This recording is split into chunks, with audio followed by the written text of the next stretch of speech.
আব্বা কি হইছে পুরো দাম লান টেড়াও কি লিখ গিয়া আমি সাদিয়ারে পছন্দ করি সাদিয়ার লগে আমার লগে বিয়ে না দিলে আমি কিন্তু একদিকে যামি গিয়া দেখ বাবা কি অভাবের সংসার এর মধ্যে তোর মারাও মরে গেল কদিন আগে এখন নুসরাতের ভাই কইছিল আমার বন্ধু ও কইছিল যে কিছু যৌতুক দেবে ওটাতে কইছিলাম সংসারটা ঠিক মতো চালামো তোর মাও নাই তোর বউ ডাইলে সংসারটা ঠিক মতো চালাইতে এখন কেমন করবো ক তুই যদি এখন কিছু করস তা কি হইবে ক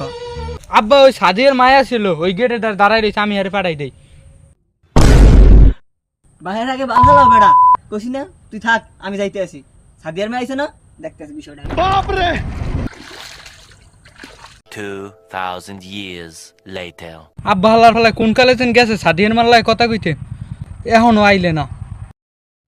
আমি যেটা ভাবতে সেইটা নাকি বিয়ের পর তোমার মাইয়া থাকবে আমার পোলার লাগে তুমি থাকবে আমার লাগে ঠিক আছে এটা যেন আমার পোলা না জানতে পারে আমার মাইয়া আমার পছন্দ হয় কিন্তু তোমার পছন্দ হয়েছে আচ্ছা ঠিক আছে আব্বা হালার ফেলা আজকে তোমার খাইছি